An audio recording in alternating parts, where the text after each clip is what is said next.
Hello बच्चों, कैसे हैं आप सभी प्यारे बच्चों। फिर से स्वागत है आपका। आज मैं लेकर आई हूँ आपके लिए एक ऐसी एप्लीकेशन जो ना सिर्फ आपके एग्जाम टाइम में काम आएगी, बल्कि जब आप जॉब के लिए जाएंगे तब भी आपको ऐसी एप्लीकेशन लिखनी होगी। तो चलिए चलते हैं, देखते हैं हमारी क्या एप्लीकेशन है। There is an advertisement inviting application for the post of math teacher.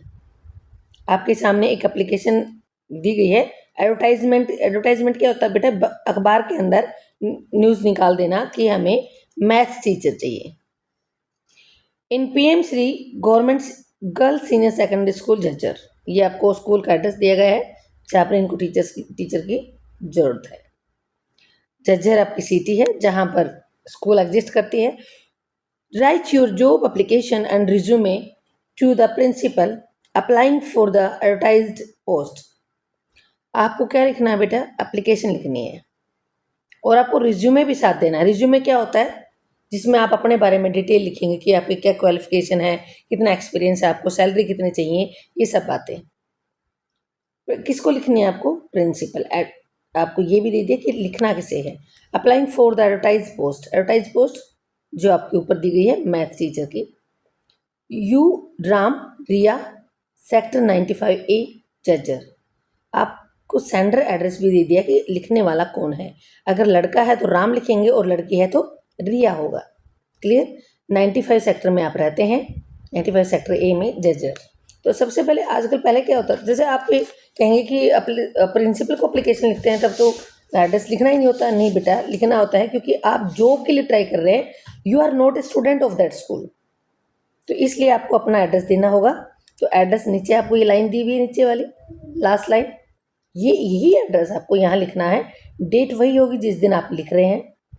The principal PM Shri government girls senior secondary school Jhajjar.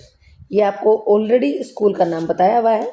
अब यहाँ पर कहेंगे टू नहीं लिखा हुआ, टू द प्रिंसिपल। बेटा आजकल ग्रामेटिकली ये चेंज कर दिया गया है, आप टू नहीं लगाएंगे, पहले लगाते थे। और कोमा की भी इतनी ज़्यादा आजकल वैल्यू नहीं रखी। जैसे रिया है, झज्जर है, यहाँ कोमा नहीं है।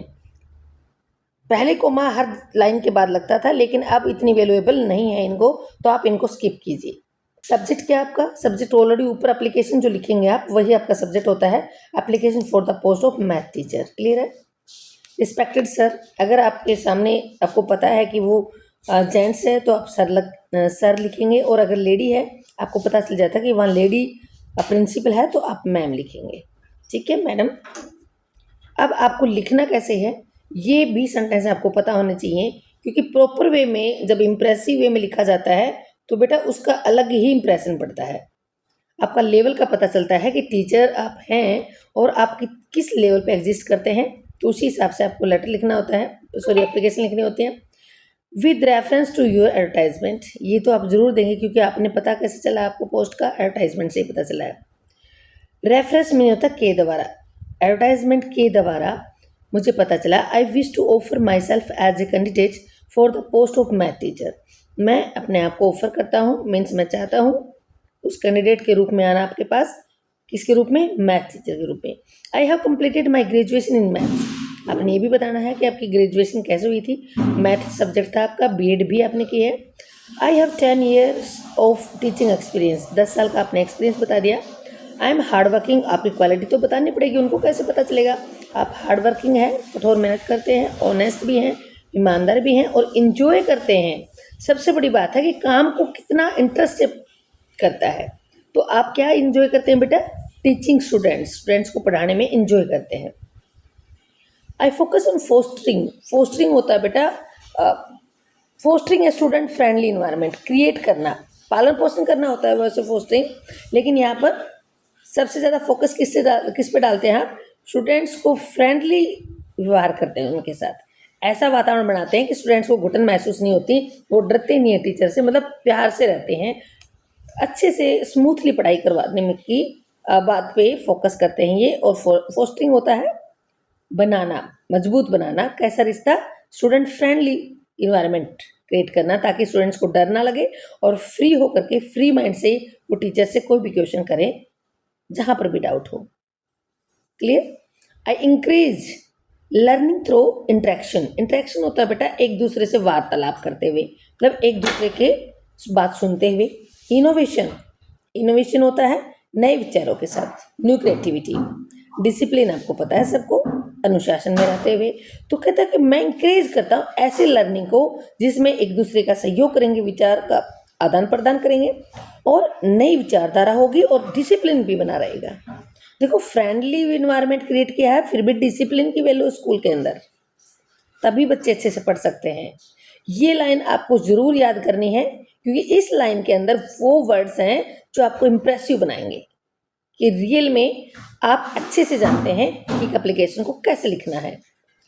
अब लास्ट में आप क्या करना चाहते हैं, उनसे रिक्वेस्ट करना चाहते हैं, आई वुड बी ग्रेटफुल, मैं बड़ा कृतज्ञ होऊंगा, आपका धन्यवाद करता हूँ, if you give me a chance to work in your school, chance दें मुझे आपके स्कूल में काम करने का।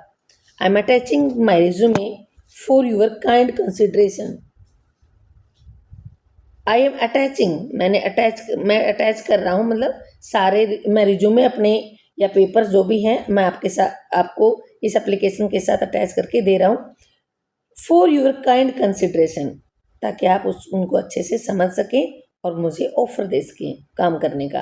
थैंक यू, यहाँ पर एक लाइन का आप गैप करेंगे, उसके बाद आप योर सिंसियरली का, कई बार बच्चे क्या करते हैं कि योर लिख देते हैं, सिर्फ योर्स होता है बेटा, तुम्हारा विश्वास पात्र, योर आप सिर्फ लिखेंगे, योर्स सिंसियरली लिखते हैं हमेशा।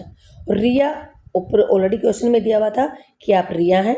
अब सिर्फ इतने से काम नहीं चलेगा, आपको आपने बताया यहाँ पर कि आपने रिज्यूमे भी अटैच किया है। अब रिज्यूमे क्या है वो देखना है, देखो ये भी आपको साथ ही लिखना है।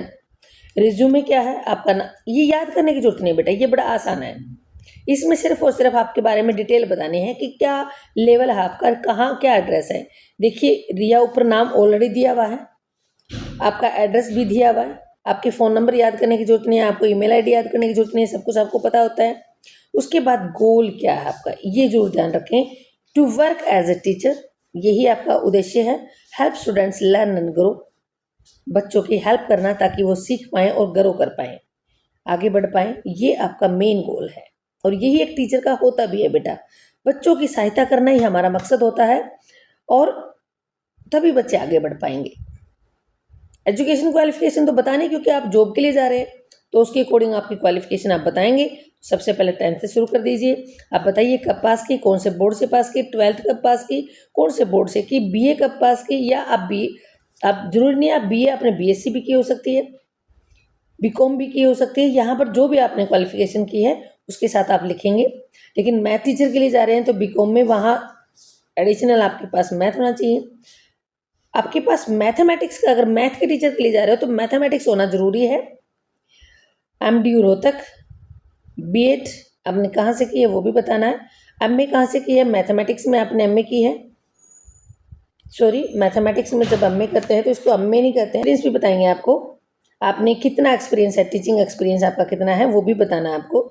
तो टीचिंग एक्सपीरियंस आपने कौन से स्कूल में टीच किया है बेटा, RD international senior secondary school Jhajjar, यहाँ पर आपने 10 साल पढ़ाया है।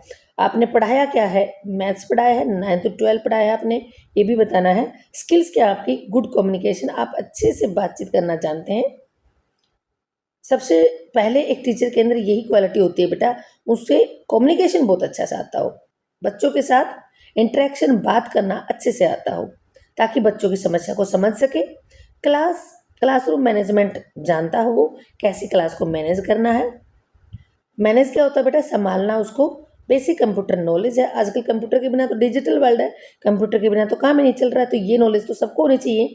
Maintain class records and evaluated student progress, class record को आप अच्छे से जानते हैं मेंटेन करना, और स्टूडेंट्स की प्रोग्रेस को भी इवेलुएट करना होता है, अनुमान लगाना, पता लगाना, मतलब आप अच्छे से इवेलुएट कर सकते हैं कि उसकी प्रोग्रेस बच्चों की कैसी चल रही है।